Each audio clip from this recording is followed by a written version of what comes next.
Ceux qui détestent le camping mettent souvent en avant la promiscuité gênante. Alors, direction la Suède.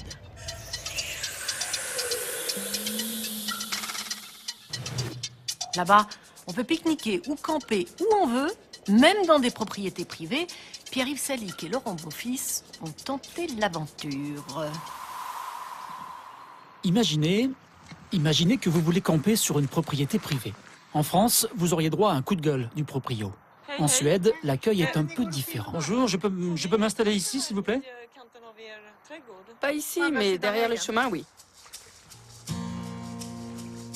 Le libre accès à la nature, une tradition médiévale des pays nordiques.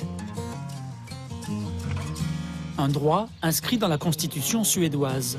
C'est l'allemansrätten, le droit de tout un chacun de jouir de la nature. Pour ce groupe de plaisanciers, cela veut dire pouvoir accoster partout sans se demander si c'est un terrain public ou privé. Partout, quoi. Ça n'a pas d'importance, car le propriétaire ne peut pas nous interdire d'être sur ces terres. On a le droit d'y être tant que l'on ne dérange personne ou que l'on ne détruit rien chez lui. Une règle ancestrale qui repose sur le bon sens et le respect des autres. Rien n'est écrit, vraiment. Il ne faut pas casser les branches, mais on peut cueillir les baies. Vous ne pouvez pas camper longtemps, genre une semaine au même endroit. Il faut bouger souvent. Vous ne pouvez pas marcher dans un champ cultivé, mais je crois que vous pouvez traverser un champ avec des vaches si vous ne les perturbez pas. Si le bétail ne ronchonne pas, les humains, eux, tiquent parfois. Délicate cohabitation entre promeneurs et propriétaires. Il y a des propriétaires qui ne veulent pas que l'on accoste chez eux. Certains plantent des panneaux marqués « terrain privé », même très loin de leur maison.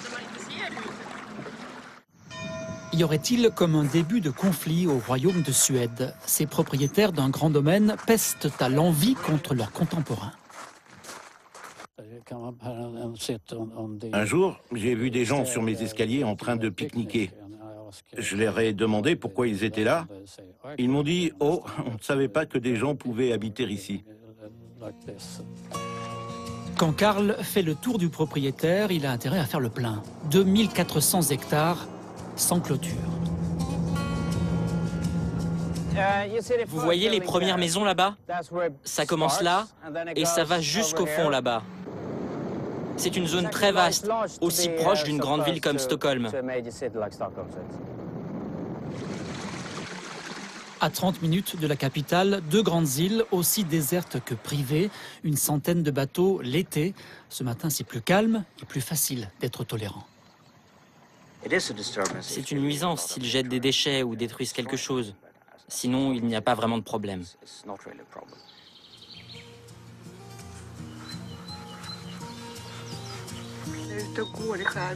Dans l'archipel, quand on voit un endroit avec beaucoup de maisons, on n'a pas envie d'aller trop près. On aime se rendre invisible, c'est une question de respect.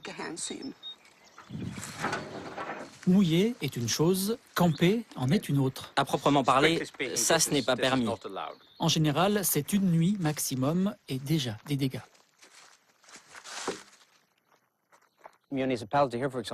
La ville, par exemple, pourrait prendre la responsabilité de surveiller l'île et ramasser les ordures.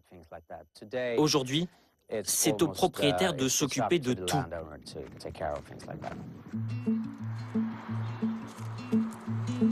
Tout aussi impuissant, ce spécialiste de la vie sauvage. Dans la région la plus peuplée du pays, à l'épreuve du civisme des citadins. Je crois que c'est un filtre à huile, un filtre de voiture. Il y a aussi des gens qui viennent voler des sapins de Noël.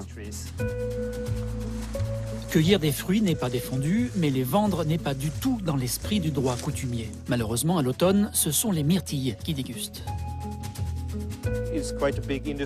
C'est un gros business dans le nord du pays. Des centaines, des milliers de travailleurs immigrés cueillent des myrtilles et les vendent aux industriels de la confiture. Trop de liberté, des règles un peu floues. Pour Johan, il faut dépoussiérer le droit suédois.